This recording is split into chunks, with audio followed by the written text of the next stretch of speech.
The world of battle rap is full of bars, energy, strategy, and respect. But sometimes it's also full of rumors, ego, and questions about the money.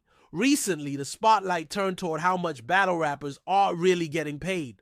All it took was one comment from Remy Ma, and the whole culture went into debate mode. The statement that sparked everything? Remy claimed that Easy the Block Captain makes $50,000 per battle.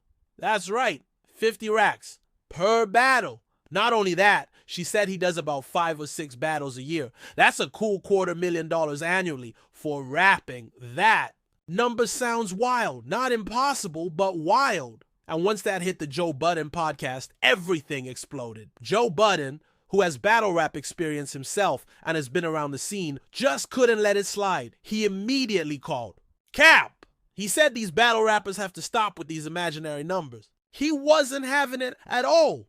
The way Joe saw it, most of these rappers aren't getting anywhere near that amount. According to him, the bubble burst a long time ago. The money's not there anymore. At least not like it used to be. Joe went on to say that there used to be a time where a few names could pull $30K to $50K for a battle. But now, he says the list has gotten small. So small that you can't even name 5 who are doing it regularly. And he's got a point.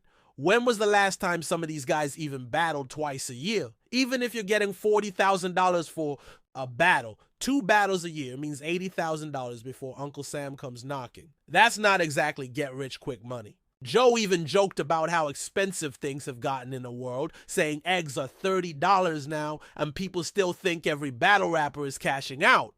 Now, Joe isn't just talking randomly. He's actually battled before. He went head to head with Hollow the Don, one of the most respected names in the culture. Plus, Joe's got close ties with some big names in the battle rap community, like Sue Surf. So it's fair to say he's not completely out of the loop. But of course, his comments rubbed a lot of people the wrong way.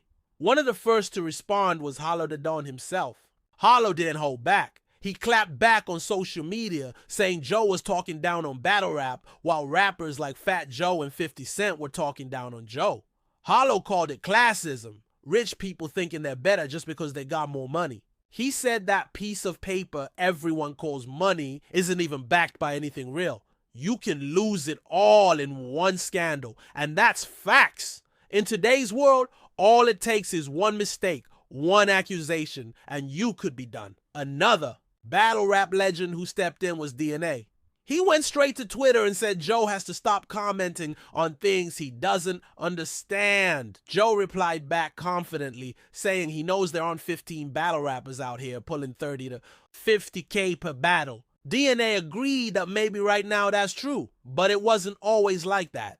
Back in the day, there was definitely a time when 15 guys were getting that kind of money. This sparked a whole debate online, and if you really think about it, it's not as simple as they're lying or they're telling the truth. Some of these battle rappers might actually be pulling those numbers, but not every time and not every year. Some leagues have more money. Some rappers bring in more fans. Some battles are major events. Others are small room situations. And depending on your brand, your performance, and your popularity, you might command a big bag or you might not. Now here's where it gets even more interesting. The video creator dropped his own list of names he believes can actually pull 50 KOs for a battle.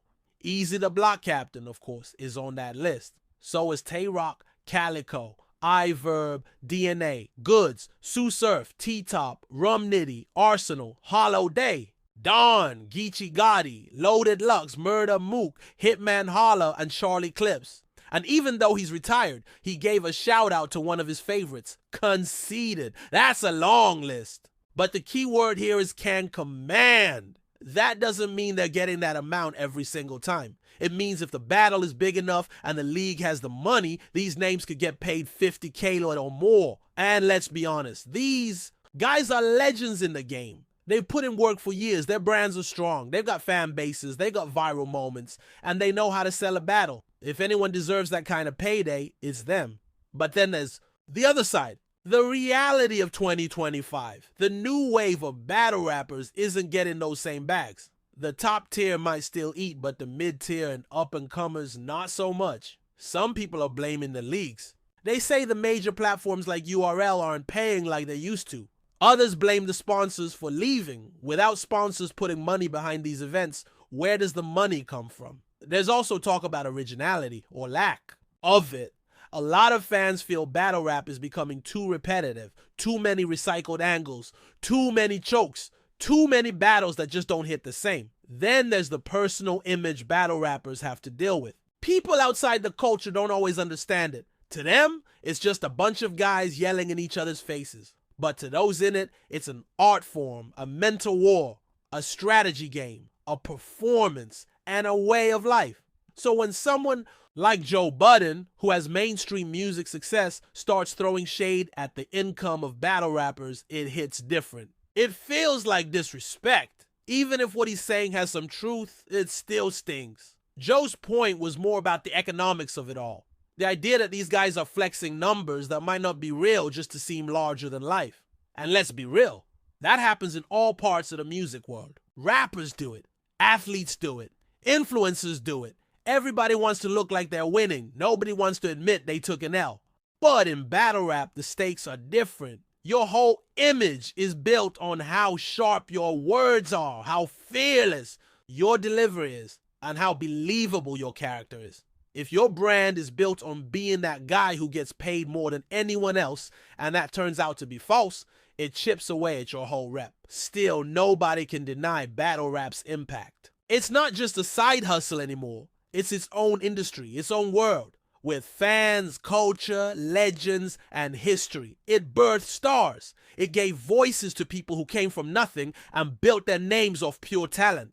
And even though the money might not always match the hype, the passion is still there. People still tune in. People still debate. People still memorize bars and post them online. That love doesn't die. The question is, what happens next? Will battle rap find new ways to make money? Can sponsors come back? Will YouTube or live streaming platforms step in with better deals? Or will battle rap go back underground, where it all started? That's something nobody really knows. But what we do know is this: battle rap is alive. It's messy, it's loud, it's raw, and it's real. Joe Budden might be right about the numbers shrinking. Hollow and DNA might be right about the disrespect from outsiders. And maybe the truth is somewhere in the middle. But one thing's for sure, people care enough to argue about it. And as long as people care, battle rap will keep going. It's not just about the money. It's about the culture. It's about the art. And sometimes it's about checking someone when they talk slick about it. That's what keeps it authentic. That's what keeps it battle rap.